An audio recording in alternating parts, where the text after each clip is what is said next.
Hey guys, it's Laura with Laura B. Floss Tube. Welcome back. I'm so glad you joined me today. This is a viewer requested video. So I know that you guys have seen my cute little spools with bias tape a million times, and throughout the entire Lori Holt Be Happy Quilt sew along, I mentioned that I was just pulling from my stash rather than making new bias tape each week. I had several people say that they would love to see more about these cute little bias tape spools and how I make my bias tape and all of that. Thought I would just do a quick video, show you how I make my bias tape, and show you how I wind it on my spools and just the whole spiel. So we're actually going to go to the cutting mat first, and we're going to cut both straight and bias tape, just so you can kind of get a feel for what you're looking for with those strips. And then after that, we will run it through the bias tape makers and we'll wind it around the spools, and look how cute it is in the jar. Let's get over to the cutting mat and let's get cutting. All right, so I just grabbed some fabric out of my stash that I thought, oh, this would be a good one to make some bias tape out of. One of the colors that I use a lot in applique quilts is green, because you have lots of flower stems. So I thought, well, I'll just grab some green fabric and show you how to cut your bias. So there are different ways to do bias tape, and there definitely is a couple cheats that I might share with you sometime. I don't use bias tape that's cut on the bias very often unless you're doing curved stems, or you have a quilt that you're finishing that has curved edges or something like that. Okay, so to cut bias tape on the bias, so like true bias tape, you need a 45-degree angle. So on most rulers, you will have a 45-degree angle line. And you're just going to take that 45-degree angle line and you're going to line it up on the edge of your fabric, just like I've done right here. And then you're just going to make a cut. And this piece, okay, so if I'm cutting a quilt, I will still save this piece and I will cut, 1.5-inch squares, 2.5-inch squares, whatever I need out of it. If you know you're doing a quilt that has smaller pieces of curved bias that you need, you can definitely cut into this triangle that you cut off. Otherwise, you're just going to cut that 45-degree angle, and then you're going to move your ruler to whatever width that you need. Now, Riley Blake has done us all a favor, and they have a nice little cheat sheet inside most of their cutting guides and in their Sew Simple shape guides. So if I flip in my binder here, it will tell us at the end of the cutting guide, actually let's just flip right here. It tells us what size strip we need for each size of bias tape that we might be making. So if you want to make a 1/4-inch bias tape, you need to cut your strip at 5/8 wide. For 1/2 inch, it's an inch. And you can find all of these measurements on Riley Blake's website in their Sew Simple shape guides. I'm sure that you could probably also find them on the Clover website. Now I will tell you, in my set of bias tape makers, I've just made myself a little cheat sheet and put a little sticky note inside the cover of my bias tape makers. Now I'm just going to turn this just so it's a little easier for me to cut. All right, so most of the time my flower stems are 1/4 inch, so I'm going to cut this at 5/8 to make the 1/4 inch bias tape. And you just set your ruler edge on 5/8 on the edge of the fabric and make your cut. And I'm going to do a few of these just because that way the next time I make a quilt that needs green stems, if they need to be curved, then I will know I have enough. And sometimes I make other little projects too that need bias tape, like true bias tape on the bias. So I'm just going to cut 4 or 5 of these little strips. And I'm just lining it up on the 5/8 mark every time. Whoops. Sometimes your fabric will shift a little bit. Just kind of use your fingernail and pull it and push it where it needs to be. I'm going to cut one more. And then we're going to cut some straight bias tape. And to be quite honest, straight bias tape is what is used most in the Lori Holt applique quilts. She doesn't really have you do much curved bias tape or curved pieces. So anyway, all right, now I'm going to just cut And I'm going to go ahead and use this edge that I've cut out of. And yes, I folded my fabric over twice. Just want to make sure you press really well with your hands or whatever. And I could definitely take this to the ironing board and press it, but I just don't want to today. I'm going to make sure I have a real nice, sharp, straight edge. And then again, I'm going to just make 1/4 inch. So I'm going to set it at the 5/8 inch mark and cut my strips.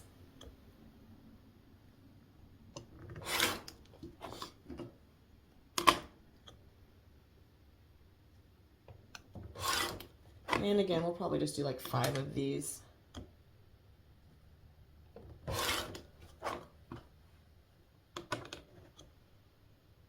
Well, these are obviously longer than the other ones, but same concept.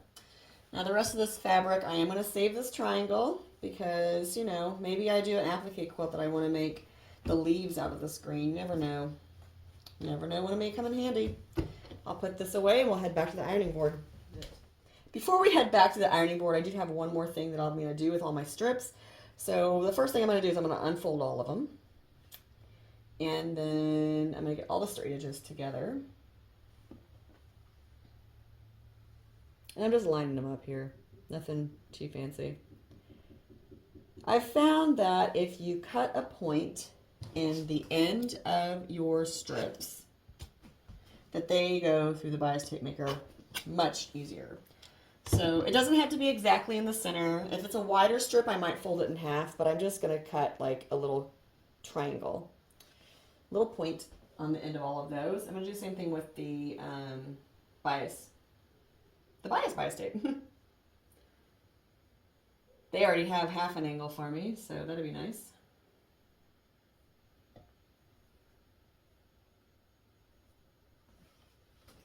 And once again, I'm just going to cut.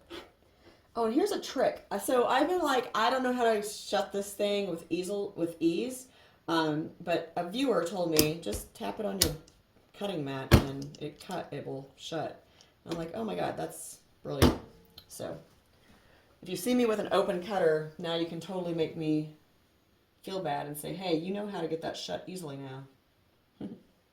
All right, let's go back to the ironing board. So for bias tape, it is kind of nice to have your fabric starched. So I am going to starch it, and then I'm also going to grab out the bias tape makers that I need. So I need the 1/4 inch and the 1/2 inch today because I'm actually going to make some more for the Let's Make a Snowman quilt.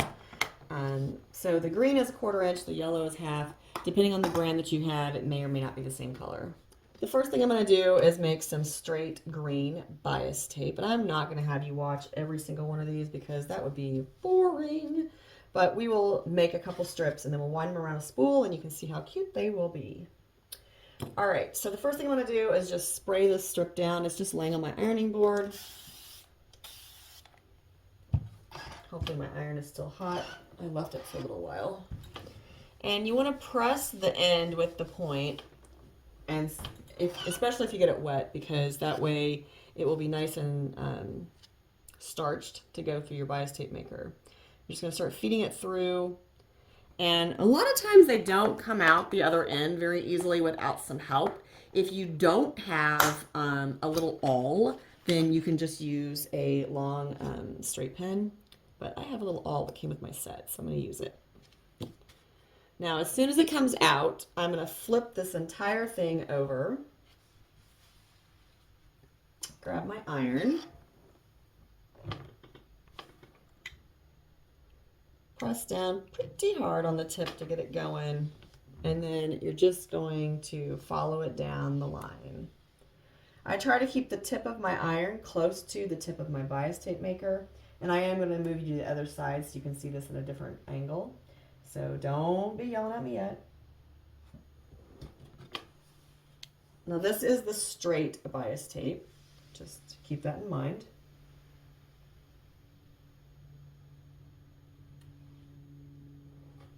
And it really is that quick and easy, you guys. So I just made, I don't know, like 24 inches of bias tape in just a few seconds. So yeah. This is my straight bias tape. I'm going to put it over to the side and do the next one. And I'm going to swing you around to the other side so you possibly can see this a little better. Again, I'm just going to take one of these strips, spray it with some starch, take my iron, and I'm basically drying the tip of the fabric. That'll help it slide through the bias tape maker a lot easier. And just pushing that in, flipping it over to push it on out, and then give it a nice little pull.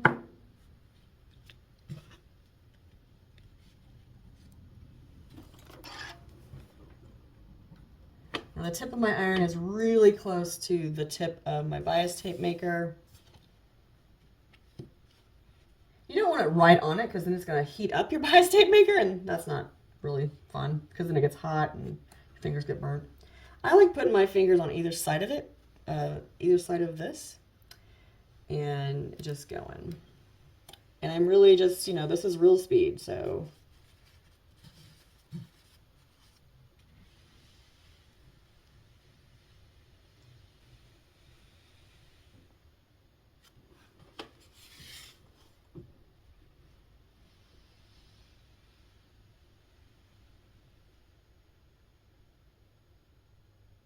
I got that one little section pretty wet, so I'm going to go a little slower there.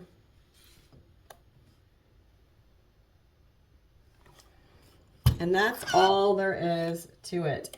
So the next thing that I like to do, and this is just because, you know, if I just lay it like this somewhere, I always end up getting it wrapped up and messed up.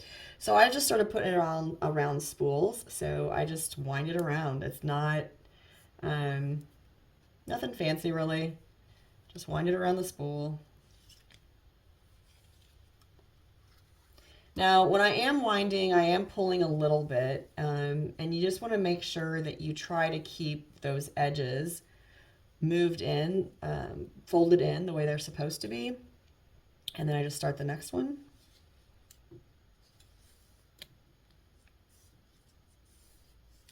Now, since this bias tape in particular does not have a purpose at this point, I will just put it in my jar. And so all my little jars of bias tape are in there, and then when I need a green or I need a blue or a brown or whatever, I just go through there and I find it. Now, I don't label them. I probably should. The only thing I do label is like this other section that I have that is on the bias. I will put a little post-it note or a little note on it saying this is bias tape, not straight. Otherwise, I know that the rest of these are all straight bias tapes. And the reason I want to label these is that way if I need something that has a curve in it, I don't want to be stressing myself out and causing myself pain and anguish trying to get straight bias tape to curve. Although it will curve a little bit, but not like the fabric cut on a bias. So I label the ones that are cut on the bias. I leave the ones that are straight just by themselves, put a little pin in them, throw them in my jar. Next time I need green bias tape, I have some made already. So I'm going to continue and go ahead and get all the rest of this done, and then I'll just show you the jars and my little stand, and we'll wrap up. All right, so I have my bias tape made, and I know people are so excited about my little jar here, but I did label this one as being biased because those strips were cut, on the diagonal at 45-degree angle, so it's labeled bias. Those go in my jar because they have no real purpose right now. I'm just kind of making those to demonstrate and to add to my bias tape stash. These two are actually for the Let's Make a Snowman quilt. So they're going to go into my project tote. They're not going to go in this jar because I don't want to lose them or accidentally use them for something else. So they go in my project tote. And then I'm just, I would say that I'm just cleaning up my stuff, putting everything back where it's supposed to be. That way next time I need it, it will be where it's supposed to be. Yeah, so we're gonna do a little wrap up real quick. Okay, so there you have it. That's how I make and store my bias tape. And basically, I'll just say as I'm working on projects, if there's bias tape that I made for that particular quilt or that project and I don't use it all, then it goes in the jar. And then as I'm working on a project, if I'm pulling things out of the jar that I'm using in that quilt, I'll usually just take these off and replace them. And that way the ones that I've been using are quick and easy to find back. Now, like I said, the two brown ones that I made are for the Let's Make a Snowman quilt sew along that I'm doing. So those will go in that project box for now because I haven't used them yet, and I want to make sure that I don't lose them or get them mixed in with anything else. So yeah, yeah, it is cute. I do love my little stand here that has the different bias tapes on it. I think it's adorable. This sits on the scrapbook towers that my dad built me in my craft space, and this jar is underneath it in that same area. And then if I need a bias tape, I look through here first. That's what I do before I cut more and make more. I hope that I have made something in the past and I will be able to pull from this stash to begin with. And then when I'm finished with a project, anything that I have left over, I wrap it around the spools if it's not already on spools, throw it in the jar, and it's there for my next project. So I hope that helps. I know you guys have all been so interested in my cute little bias tape jar and my bias tape stash. I would just say it builds with time, it grows with time. So the more projects you do, the more bias tape you're using, the more stash you build up, just like fabric. So enjoy. I hope you love seeing this cute little collection of bias tape. And if you've never made bias tape before, I hope the tutorial helped you. Until next time, please find joy in all you do. Carve out some time for crafting and creating, and make sure it is always happy stitching.